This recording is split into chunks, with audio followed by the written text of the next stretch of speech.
친밀하고 아무것도 하나님과 우리 사이에 가로막힘이 없는 그런 투명한 관계이기를 원하신다는 것입니다. 유대인들의 관습상 가장 가까운 사이만 밥을 같이 먹게 돼 있습니다. 가족이 아닌 사람인데 식탁에 초대를 받았다는 것은 당신은 나와 형제와 마찬가지인 사람입니다. 당신은 내 가족입니다. 이런 사람일 경우에만 식사에 초대를 합니다. 아무나 밥을 같이 먹지 않습니다. 그러니까 아주 친밀한 관계를 의미하는 것입니다. 음식을 나누어 먹는다는 것은 뒤에 자세히 설명하겠습니다만 유대인들의 관습상으로 볼 때 친밀함, 연합, 사랑의 교제, 이것을 더 돈독하게 하려고 하는 그들만의 중요한 방편이었습니다. 그러니까 하나님께서 우리와 겸상을 같이 밥을 먹겠다. 그러니까 하나님은 그만큼 우리를 가까이 하기를 원하시는 분이에요. 감히 너희들이 어찌 내게, 이런 분이 아니시고, 우리가 구약의 하나님을 잘못 오해하면 감히 그 하나님 앞에 다가갈 수 없을 만큼 두렵고 떨리는 하나님으로만 생각하는데, 또 반대로 보세요. 하나님을 아빠, 아버지라고 부르겠습니다. 네? 아바라는 말은 아버지라는, 우리가 한글로 얘기했을 때 아빠라는 표현처럼 굉장히 친근감 있는 그런 표현이에요. 하나님이 하나님을 그렇게 부르겠다. 뭘 의미하시는지 충분히 우리가 이해할 수 있는 부분입니다. 그래서 언제나 즐겨 자원하는 마음으로, 감사하는 마음으로 하나님 앞으로 나아오는 하나님의 자녀들을 기뻐하신다는 거죠. 근데 이게 전제가 있습니다. 우리가 뭔가 부모님에게 잘못한 게 있으면 제일 힘든 시간이 언제예요? 같이 밥 먹는 시간이에요. 그렇죠? 뭔가 꺼리는 게 있으면 고개 푹 숙이고 밥만 먹습니다. 당당하고, 뭐 부모님에게 뭐 감출 게 없으면 뭐 밥을 먹으면서 막 밥알을 튕기면서 얘기를 하고 막 자기가 수다를 떨 텐데 뭔가 꿀리는 게 있어요. 뭐 성적이 잘못 나왔다든지, 뭐 아무튼 뭐 부모님을 속이고 뭘 했는데 부모님 아직 모르시고 이게 언제 들통이 나나 조마조마하면 그냥 고개 푹 숙이고 밥만 먹습니다. 왜 그래요? 이미 친밀함이 깨져버렸다는 거죠. 뭔가 감추는 게 있다는 얘기입니다. 하나님이 예배 가운데 우리에게 확인하고 싶어 하시는 것은 아무 거리낌이 없이 그 모든 죄의 문제를 아들의 보혈로, 그 십자가 앞에 가지고 나와서 그 보혈로 다 씻어버리고 아무것도 거리낌이 없는 그런 관계 속에서 하나님과의 친밀함과 화목함을 확인하고 싶어 하신, 그게 바로 우리의 예배란 말이에요. 모든 예배자들이 하나님 앞에 나와 예배할 때 그들 마음속에 품어야 될 간절한 소망은 하나님과 오늘도 이 예배를 통해 더 화목하고 하나님과 친밀해지고 더 하나님이 나의 전부이기를 원하는 그런 갈망으로 우리의 마음이 가득 채워지기를 바라는 것입니다. 우리가 예배에 나온다는 것은 뭐냐? 하나님과 저 사이에 아무 문제가 없습니다. 저는 오늘도 하나님과 더 가까워지기를 원합니다. 라는 표현이고 고백의 의미가 여러분들이 예배에 나오는 이 행위 가운데, 이 예배에 나오려고 하는 마음가짐 속에 다 포함되는 것입니다. 사랑하는 사람, 여러분에게 있어서 친근한 사람을 만나러 가는 길에는 뭐가 있어요?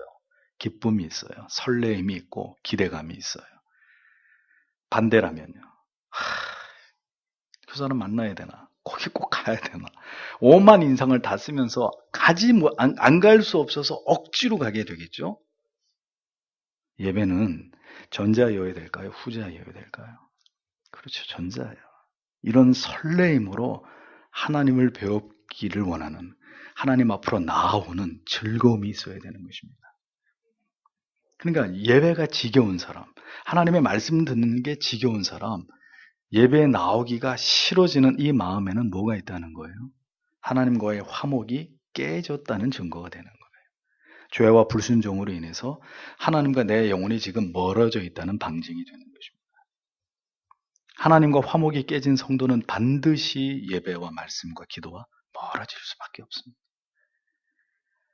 하나님과 화목한 자는 마치 보고 싶은 애인을 그리워하면서 만남의 시간을 기다리듯이 그렇게 예배드리는 주일을, 예배가 있는 날을 그리워하게 되어 있습니다.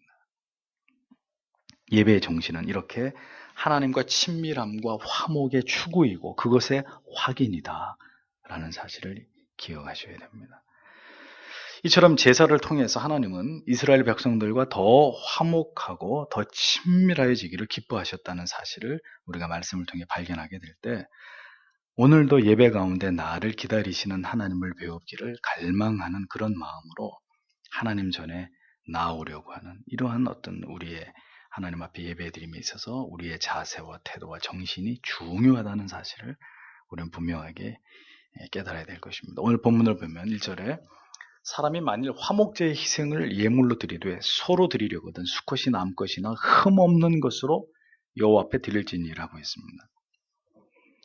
화목제의 제물로는 이 헌제자의 형편과 상황에 따라서 흠없는 숫소나 암소 혹은 흠없는 암양이나 숫양, 염소 이것들을 제물로 드릴 수 있었다 이렇게 되어 있습니다.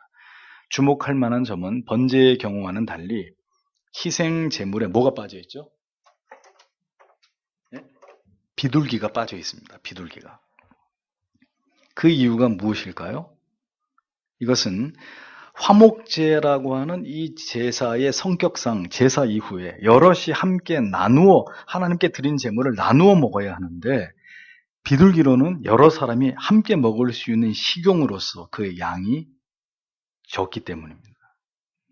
신명기 12장에 보면 화목제는 하나님께 제사를 드린 이후에 그 남은 것을 성전 뜰에서 예배자와 제사장과 그 가족들, 성중에 있는 레위인들, 이웃들과 더불어서 그 남은 음식을 함께 나누어 먹었던 것으로 기록이 분명히 되어 있습니다. 그러니까 하나님의 사랑과 이웃 사랑의 이 위대한 신약에서 예수께서 제일 위대한 계명이라고 말씀하신 이 두 계명이 바로 구약의 화목제 속에서도 고스란히 발견되어지는 것을 확인할 수 있는 거죠. 하나님께서는 하나님의 자녀들이 하나님과의 화목뿐만이 아니라 제물을 서로 함께 나누어 먹음으로써 제사장, 헌제자, 이웃 간의 화목과 화합을 하나님이 도모하기를 원하셨고 그 모습을 하나님이 기뻐하셨다는 사실을 알 수 있는 부분입니다. 여기서 중요한 것은 이것은 그렇게 해도 그만 안 해도 그만 선택사항이 아니라 반드시 그렇게 하라고 정하신 규례였다는 것입니다. 이게 무슨 얘기죠? 교회만 나가면 됐지. 예배만 드리면 됐지. 교제? 난 그런 건 귀찮아. 내 프라이버시를 다른 사람에게 드러내고 싶지도 않고 다른 사람이 어떻게 사는지 알고 싶지도 않고 그냥 나 혼자 잘 믿으면 그만이야. 다른 사람의 인생에 관여하고 싶지도 않고 나도 구태여 내 얘기를 남한테 하고 싶지도 않아. 자, 이런 신앙의 태도가 옳다는 것입니까? 그러다는 것입니까?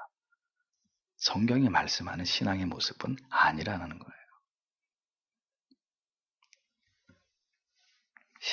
신앙에서는 하나님과의 화목의 관계뿐만이 아니라 목양관계, 그리고 교우관계, 성도님끼리 교우관계, 더 들어가서 가족 간의 관계, 부부관계, 고부관계, 부모와 자녀관계, 그리고 세상 속에서는 심지어 불신자들과의 관계, 그 모든 관계 속에서 진리의 문제가 아니라면 성경은 화목과 화평과 연합을 도모함이 하나님을 예배하는 신자에게 합당한 삶의 모습이라고 우리에게 교훈하고 있는 것입니다. 우리가 실수하는 부분은 뭐냐면요. 하나님에 대해서는 우리가 주의하고 또 이렇게 깨어 있으려고 하는 부분이 있습니다. 긴장하고. 그런데 문제는 수평관계. 사람과 사람과의 관계 속에서 어떻게 됩니까? 시험에 들고 상처를 주고받고 분열되고 등을 돌려버리고 반목하고 당을 짓고 팔을 만드는 이런 경우들이 일어나는 것입니다. 이것은 올바른 예배자로서의 성도의 신앙의 자세와 태도라고 보기 어려운 것입니다. 특별히 더 친하고 덜 친한 이런 것이 교회 안에선 존재할 수 없는 거예요. 그래서 정말 하나님이 말씀 앞에서 하나님께서 인정하실 만한 경우가 아니라면, 예를 들면 이단에 빠졌다든지 이런 특별한 정말 예외적인 경우가 아니라면 교회를 등진다거나 목회자를 등진다거나 아니면 성도와의 관계를 끊는다거나 이런 일들은 절대로 하나님이 인정하시는 신앙의 모습이 아니라는 거죠. 그러니까 성경이 인정하는 경우를 제외하면 어떤 경우에도 분열되고 갈등하고 이탈하고 분리되는 이런 것은 하나님이 기뻐하시는 성도의 모습이 아니라는 거죠. 하나님께서는 규례를 통해서 헌제자와 제사장, 그의 가족, 레위인들 간에 그리고 이웃 간에 매우 강한 유대를 갖고 함께 협력하고 사랑하고 화목하면서 하나님을 제사할 것을 분명히 명하셨습니다. 그래서 언제나 우리는 나 혼자 예배드린다 이런 마음을 버려야 되고, 사도신경에 분명히 나라고 1인칭을 사용하지 않고 우리라고 해서 분명히 복수의 개념을 사용하고, 오늘날 우리에게 사도신경, 주기도문 전부 다 어떤 공동체적인 개념을 가지고 공동의 고백을 이야기하고 있잖아요. 공동의 기도를 얘기하고 있잖아요. 이것은 무엇이냐? 우리가 함께 모두 성화되어 가고 함께 모두 참된 신자가 되어 가고 참된 예배자가 되어 가야 하나님이 그것을 기뻐하시고 인정하신다는 이 개념을 우리가 받아들이는 겁니다. 자, 그렇습니다. 그 다음에 화목제물에 사용되었던 짐승을 설명할 때 잘 보면 수컷과 암컷의 구별이 없다는 사실을 발견하게 됩니다. 번제나 속건제 등 이 대부분의 제사의 제물에서는 반드시 하나님께서 수컷만을 요구하셨던 것과는 달리 화목제물의 경우에는 암수의 구별을 전혀 두지 않고 있음을 우리가 볼 수 있습니다. 그 이유는 화목제의 목적이 하나님과 인간과의 화해와 교통, 그리고 인간 사이의 상호 친밀한 교제를 도모하는 여기에 뜻을 두고 있는 만큼 이에 관해서는 남녀의 차별이, 구별이 전혀 있을 수 없다는 사실을 보여주시기 위함입니다. 십자가에서 피 흘려 죽으신 그리스도의 화목의 공로는 어떤 차별이나 구별 없이 모든 인간의, 모든 사람들에게 동일하게 하나님과의 화평을 누리고 그리스도 안에서 상호 은혜와 교통과 사랑을 나눔에 있어서 남녀노소, 빈부, 귀천, 인종과 문화의 벽을 허물어서 모든 사람들에게 미친다는 것을 의미하는 것입니다. 절대로 교회는, 성도는 차별과 구별을 드러내는 자들이 되어서는 안 됩니다. 모든 것을 뛰어넘어서 그리스도의 보혈 아래서 하나일 수밖에 없는 이 땅의 유일한 공동체가 바로 교회이라는 거죠. 세상도 그렇습니까? 세상은 그렇지 않습니다. 세상은 차별이 존재하고 차등이 존재합니다. 또 호불호가 분명합니다. 자기가 좋아하는 사람, 싫어하는 사람, 코드가 통하는 사람, 그들과 친교하고 화목할 따름입니다. 그러나 교회는 어떤 일이 있어도 하나님 앞에 화목 공동체가 되어야 됩니다. 교회 안에서는 혈연, 지연, 학연 절대로 존재해서는 안 됩니다. 정치적인 입장이나 혹은 경제적인 이익관계 때문에 성도와 성도가 어떤 경우에는 더 긴밀하거나 혹은 어떤 경우에는 서로 당과 팔을 나누어 대립하는, 이것은 그 교회는 주님이 계시지 않는다라는 것을 드러내는 것밖에 안 됩니다. 마음에 담을 쌓고 벽을 두고는 절대 하나님께 바른 예배자가 될 수 없는 것입니다. 맺힌 것을 풀어야 우리의 영혼이 사는 것입니다. 서로가 서로를 사랑하고 섬기고 어려움과 슬픔을 함께 나눌 수 있는 그런 공동체가 되어야 되고, 그들이 함께 하나님을 기쁘시게 예배할 때 하나님은 그들과 더불어서 화목을 이루어 나가시는 하나님이시다라는 거죠. 2절을 보면 그 예물의 머리에 안수하고 회막 문에서 잡을 것이요 아론의 자손 제사장들은 그 피를 제단 사면에 뿌릴 것이며 라고 했습니다. 자, 안수의 의미, 지난번에 번제를 설명드리면서 말씀드렸습니다. 죄를 제물에게 전가하는 행위를 의미하는데, 안수는 단순히 그냥 손만 올리는 게 아니고 모든 힘을 다해서 안수를 해야 했는데, 이것은 죄를 다루는 일, 그 죄를 하나님 앞에 회개하는 일이 결코 가벼운 일이 아니라 매우 신중하고 무거운 마음으로 최선을 다해서 엄숙하게 행해야 된다는 것을 의미한다고 말씀을 드렸습니다. 회개는 그렇게 가볍게 생각하고 넘어갈 수 있는 주제가 절대로 아닙니다. 그래서 올바른 회개를 못하는 거예요. 온 마음을 다해서 드리는 참회의 기도, 회개의 기도가 아니라면 하나님은 결코 그 회개를 받으시는 분이 아니시라는 것을 잊지 않으셔야 됩니다. 그리고 이 제사를 어디서 드리느냐? 이 제물을 어디서 잡느냐? 회막문에서 잡으라고 했습니다.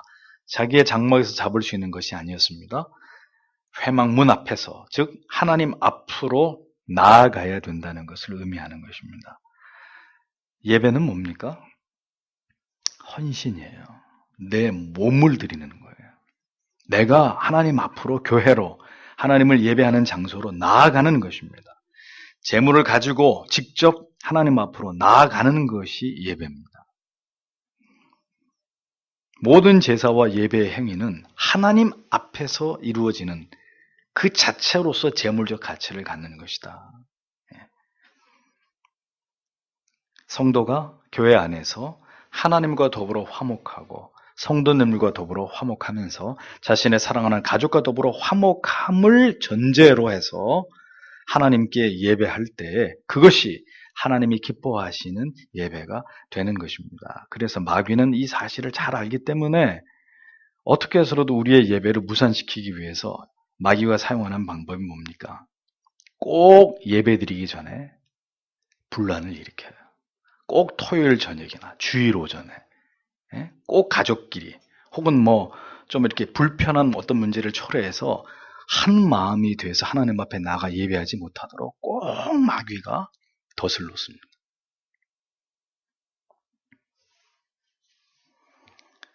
화목함이 전제되어져야 된다. 하나님과의 화목, 수평적인 관계 속에서의 화목, 그것이 전제되어져서 하나님을 예배할 때 하나님이 기뻐 받으시는 예배가 된다.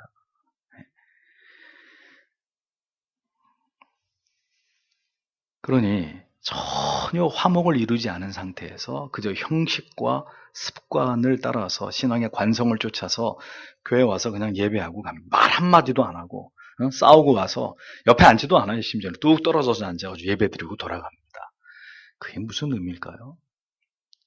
그러면 싸운 날은 교회 안 가 하고 그냥 성경책 던져버리고 집에서 그러면 그냥 교회 안 나가면 되는, 아니지요.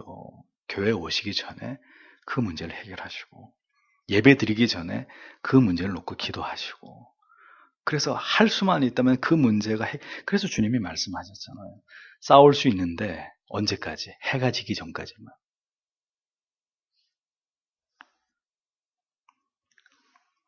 그런 상태로 하나님을 예배하는 것, 하나님이 결코 기뻐하시지 않는 예배입니다. 그러니까 언제나 여러분들이 하나님을 예배하러 올 때 토요일 저녁까지, 주일 아침까지 해서 모든 깨어진 관계를 수습하고 회복하고 이것을 복원하는 일에 하나님 앞에 기도하셔야 돼요. 그래서 모든 마음의 반목과 미움과 원망의 마음 주님 다 풀어주시고 한 마음으로 하나님을 예배하도록 도와주십시오. 관계 회복을 위해서 적극적으로 노력하시고 그리고 하나님 앞에 나와서 예배를 드리셔야 되는 겁니다. 하나님 다 알아서 해주시겠지. 주의 뜻이면 다 화해하겠지. 그리고 자기는 아무 노력도 안 하고 믿음인 것 같아요? 믿음 아니에요. 자기가 손을 내밀어야죠. 여러분 구체적으로 생각하십시오. 오늘 금요일입니다. 내일 토요일 그리고 주일인데 여러분이 화목해야 될 대상이 누굽니까? 여러분 마음속에 떠오르는 그 사람 속히 화목하십시오. 목사와 여러분과 여러분끼리 혹은 배우자나 혹은 자녀나 혹은 친지나 이웃이나 여러 어떤 여러분들의 관계 속에서 지금 나하고 화목하지 않은 관계 속에 있는 사람이 누군가, 그거 빨리 해결하고 하나님 앞에 예배 드리셔야 됩니다. 아론의 제사장들은 그 피를 제단 사면에 뿌릴 것이며 라고 했습니다. 언제나 예배에 있어서 가장 중요한 것, 희생을 통한 피뿌림의 속죄 의식입니다. 그러니까 죄 문제 해결이 모든 제사의 핵심입니다. 핵심. 제사의 성공 여부를 가늠하는 것은 이 피뿌림의 희생 제물을 하나님이 연락하시느냐 연락하시지 않느냐 이 여부에 달려있는 것이죠. 늘 여러분들에게 자주 말씀드렸죠. 드리면 다 받으시는 게 아니다라는 겁니다. 피뿌림의 희생이 반드시 하나님께 드려져야만 됩니다. 예배에서 제물됨의 가장 중요한 준비는 뭐겠습니까?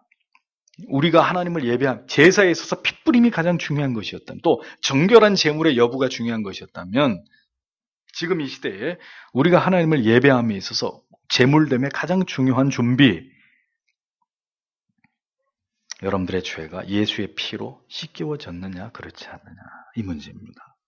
여러분들이 지은 죄에 대한 진지한 성찰과 그 죄를 매우 하나님 앞에 중요하게 다루시면서 그리스도의 십자가의 공로와 그 사랑에 깊이 감격하고 감사하면서 우리는 죄에 대해서 아무런 능력 없음을 자인하고 지극히 겸손함으로 그리스도께 의탁하면서 우리의 죄를 속량해 주시기를 간절히 앙망하는 그 마음으로 하나님을 예배하고 예배 전까지 그 마음을 내가 준비하고 있느냐. 예배에 대한 최상의 준비입니다. 그래서 거듭 말씀드리지만 예배 전후에 있어서 신자에게는 각별히 언행에 삼가하고 주의해야 될 필요가 있다는 것입니다. 오늘 예배 드림에 있어서 다시 한번 경건한 마음으로 아들의 흘리신 보혈의 공로에 의지한 진솔한 참회를 하나님께 드리면서 그러한 간절하고 절박한 정서로 예배 가운데 나아가는 것. 화목제를 위한 소나 양이나 염소가 되는 것이라는 거죠. 물론 여기서 핵심은 뭐냐? 한 마리의 짐승의 희생의 피와 희생의 고기를 통해서 하나님께 합당한 제사가 되고 그렇게 드려진 고기가 다시 모든 사람들에게 함께 축제를 벌이는데 없어서는 안 될 음식이 되었던 것처럼 오늘 우리가 하나님과 더불어 이런 화평을 누리고 친밀함을 누리고 그 하나님과 자녀된 복된 관계를 누리게 한 그 근거가 무엇이냐? 바로 그리스도의 희생적 죽으심, 그리스도의 그 십자가의 은혜, 그리스도의 그 희생으로 인한 화목의 대가가 하나님의 자녀들에게 전가된 것이 우리가 오늘도 주님 앞에 하나님 앞에 나와 예배할 수 있는 특권을 받은 것으로 나타나게 된 거죠.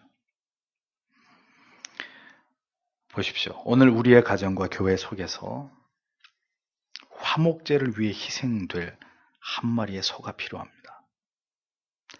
예수께서 하나님과 우리 사이의 화목을 위해 화목 제물이 되신 것처럼 오늘 이 원리를 기억하십시오. 소를 잡아야 돼요. 소를 잡아서 피를 뿌리고 그 고기로 하나님을 예배한 후에 모든 사람들이 축제의 즐거움을 즐기기 위해서는 희생되어야 될 한 마리의 소, 양, 염소가 있어야 됐듯이 누구 한 사람의 희생이 있어야 가정이나 교회가 기쁨의 축제가 이루어진다는 가정에서 그리고 교회 안에서 그리고 이 민족과 몰락하는 한국 교회 속에서 이렇게 영광의 희생 제물이 되고자 하는 한 마리 소 같은 신자, 한 마리 소 같은 교회, 하나님이 오늘도 찾고 계십니다. 언제나 누구 하나는 희생을 해야 그 희생을 통한 기쁨이 모두에게 전해지는 것입니다. 이것이 희생의 중요한 원리입니다.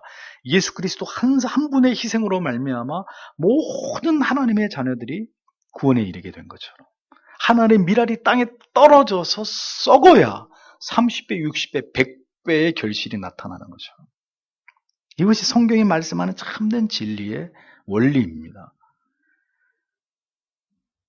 사랑하는 성도 여러분, 화목제에 필요한 소를 구해야 될 때 언제든 자원하시는 여러분들이 되시기를 축복합니다. 이렇게 하면 아무도 아멘 안 하세요. 네가 해라, 네가 너를 잡아라 이러지. 교회에서도 보면 때때로 어떤 어려운 문제 앞에서 정말 돌파구를 찾지 못해서 이렇게 전전긍긍할 때가 있습니다. 잡힐 손은 없는데 전부 다 냅킨을 두르고 포크하고 나이프만 들고 군침만 흘리고 있는 경우가 있습니다.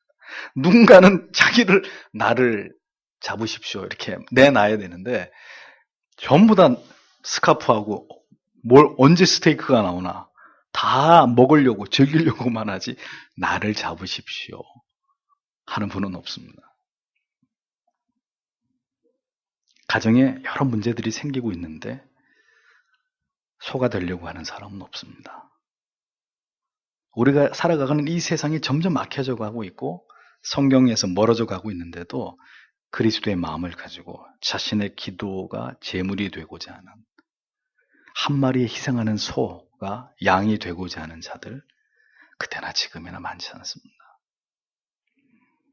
회막이 기도자의 무리를 간절히 바라시지만 누구도 그저 안락하고 편안한 자기 집에서 가정을 떠나서 교회로 나와서 자신의 문제, 가정의 문제, 이민족과 한국교회를 가슴에 안고 그렇게 기도하려고 하는, 무릎을 꿇으려고 하는 사람보다는, 기도의 제물이 되려고 하는 사람보다는 그저 편안한 현실 속에 안주하려고 하는 사람들이 지금은 너무 많다는 거예요. 그래서 하나님과의 화목이 좀처럼 이루어지지 않습니다. 여러분, 많은 가정에 문제를 두고 있는 지체 여러분, 또 여러분들의 삶 자체에 많은 문제가 있는 이 설교를 듣고 계신 성도 여러분, 지금 이 시간에도 하나님께서 우리에게 원하시는 것이 무엇일지를 생각해 보십시오. 왜 내 인생엔 이렇게 많은 문제가 있는 거야? 하고 불평하고 원망하실 게 아니고, 한 마리의 희생당하는 소가 없이는 화목제가 완성되지 않듯이, 하나님, 나를 들여서 희생함으로 하나님의 뜻을 이루실 것 같으면, 하나님, 이제는 내 가정을 위해서 하나님 나를 드립니다. 하나님, 이 교회를 위해서, 하나님, 이 민족을 위해서 우리를, 이 교회를 하나님께 제물로 드립니다. 그런 비장함이 있어야 되는 것이죠. 나를 희생하면 모두가 즐거울 수 있다는 것을 알면서도 그 소가 되고 싶지는 않은 거예요. 깊이 생각해 봐야 될 문제입니다. 하나님과의 연합과 화목도, 성도 간의 화목과 친교도 모두 무엇에서 비롯되느냐? 바로 죄사함입니다. 어린 양의 보혈의 공로를 의지하는 진정하고 진실된 회개로부터 영혼의 참된 자유와 평강, 화평, 영적인 축제는 시작되는 거예요. 그러니까 오늘날 교회는 너무 우스꽝스러워요.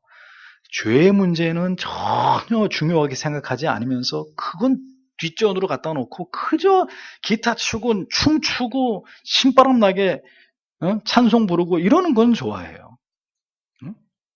가장 본질적인 문제는 해결하지 않은 채로 자기들의 죄의 문제는 어떻게 해결되든 말든 그건 중요한 게 아니라, 오늘도 교회 가서 즐겁고 신나고 재밌고 행복하고 은혜 받고 돌아오면 그걸로 족하다. 이게 도대체가 근거를 알 수 없는, 출처를 알 수 없는 그런 예배를 드리고 있는, 그것을 은혜라고 믿는 이런 이상한 일들이 벌어지고 있는 거죠. 어디에도 피 뿌림의 흔적은 없는데 자기들은 죄사함 받았다고 즐거워하는 이상한 일들이 벌어지는 것입니다.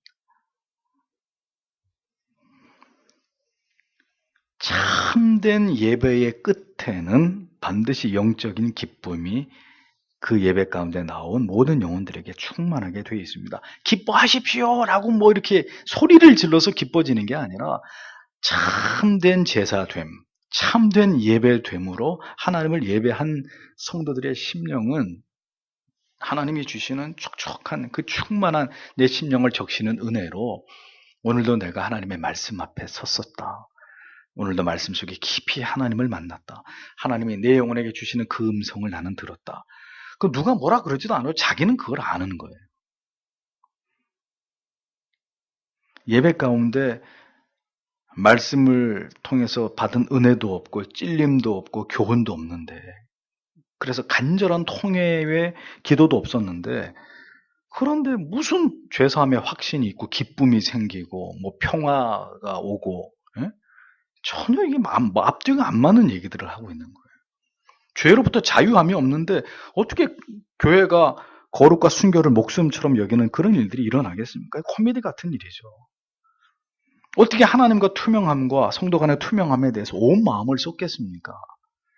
그 속에서 무슨 진정한 영적인 축제 기쁨과 화목의 정신이 나타납니까? 그냥 입에 발린 소리들이고 그런 척하고 끝나는 거죠. 전혀 기쁘지도 않은데 기쁜 척 해야 되고 화목한 척 해야 되는 것이고 은혜로운 척 해야 돼요. 다른 사람 다 그렇게 표정을 지으니까 나도 당신은 이러면서 굉장히 사랑이 충만한 표정을 지으면서 이렇게 쇼를 해야 되는 거죠.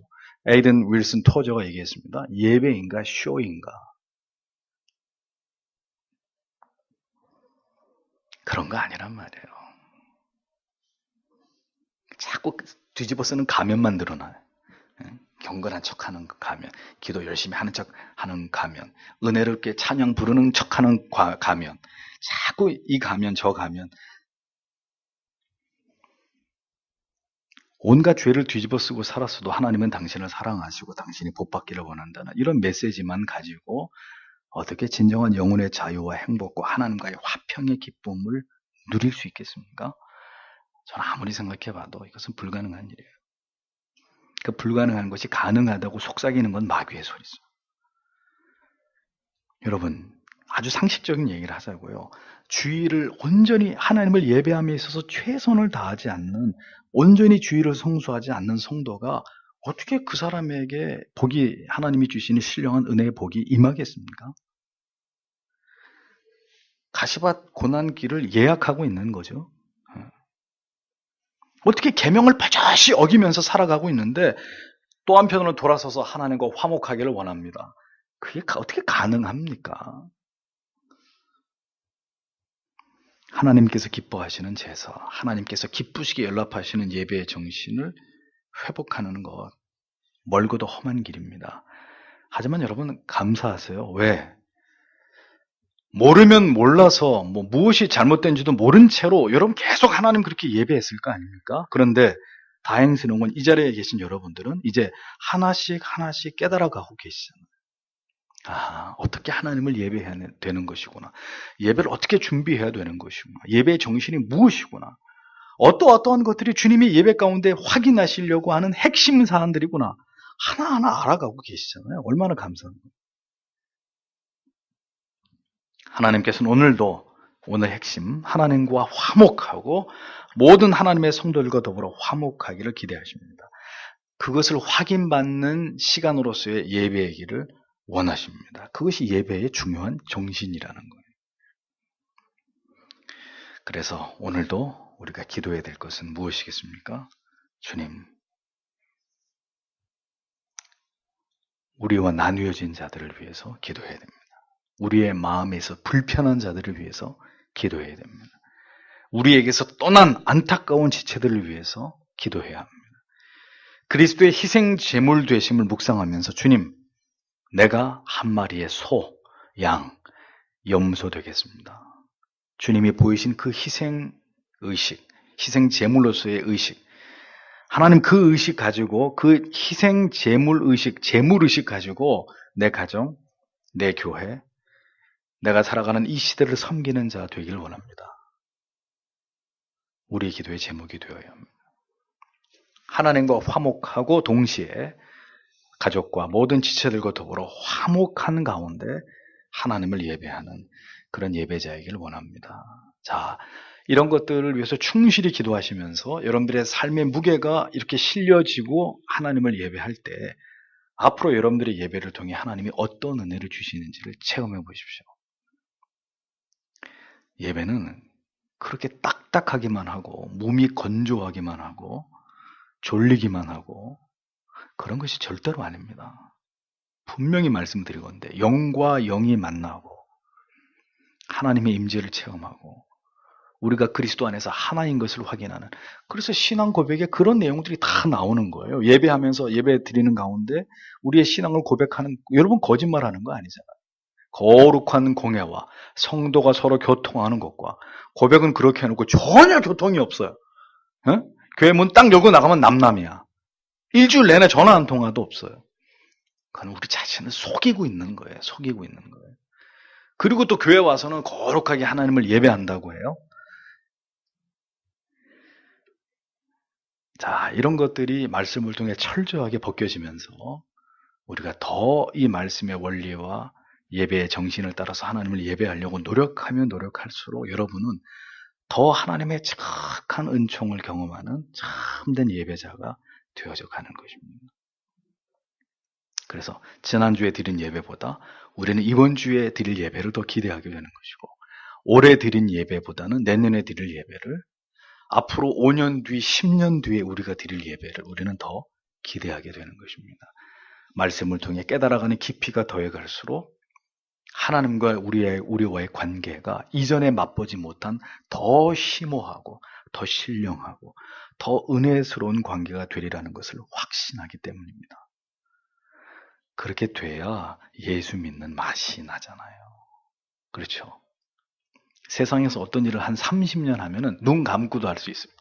그리고 지겹습니다. 그런데 하나님을 신앙하는 거는 권태, 실증 이런 말과는 사실은 전혀 거리가 없어야 되는 거예요. 예. 이건 만나면 만날수록 세상에는 그런 관계가 없어요. 그렇죠. 솔직히 얘기하자고요. 세상에서 만나면 만날수록 더 좋아지는 관계가 있어요? 있으면 얘기해 보세요. 없어요. 그런데 우리가 유일하게 위로를 받고 그런 관계 속에 우리의 영혼이 충만해질 수 있는 유일한 만남이 있다면 예배 가운데 하나님을 경험하는 것입니다. 예배 가운데 말씀 속에서 주님을 만나는 그 시간입니다. 그 기쁨이 있어 세상이 나를 속이고 사람들이 나를 무시해도 나를 박대하고 내가 환난과 핍박과 궁핍 가운데 있다 할지라도 그 하나님을 만나는 기쁨과 감격이 있어서 그래도 감사가 나오는 것이고 살아있음이 감사하고 내가 이렇게 주님을 신뢰하고 의지하고 믿음으로 살아가는 이 자체가 기쁨이 되는 그런 인생 살다가 주님 앞에 가는 거 아니겠습니까? 네. 저는 여러분 모두가 다른 시간 말고요. 우리의 생애 속에 가장 기쁜 시간은 결혼하는 시간이 아니에요. 내 아기 낳는 첫 아기 낳는 시간도 아니고 내 인생에 가장 바꿀 수 없는 감격의 순간은 내가 감히 살아계시는 하나님을 예배하는 그 시간. 여러분 한번 꼽아보세요. 내 평생의 예배 가운데 지극히 감격스러웠던 날들이 몇 날이나 되나. 아, 목사님 무슨 말씀 이렇게 섭하게 하십니까? 저는 매주가 감격입니다. 그러면 단어 나오는데 여러분들이 이 세상에서 제일 행복한 사람들입니다. 근데 나는 세상에서 제일 지겨운 시간이, 제일 졸리는 시간이 예배 시간입니다. 단언코 그 사람은 이 지구상에서 가장 불행한 사람. 바른 예배자가 되십시오. 이레위 강의를 통해 여러분들이 놓치지 말아야 될 핵심이 바로 그것입니다. 오늘도 이 말씀을 생각하면서 하나님 앞에 간절히 기도하도록 하겠습니다. 다 함께 계속 매주마다 이 기도 제목이 반복돼서요. 오늘도 이 말씀을 가슴으로 이렇게 받으시면서 여러분 마음에서 떠오르는 기도의 제목들을 가지고 기도하고 돌아가도록 하겠습니다. 다 함께 기도하겠습니다.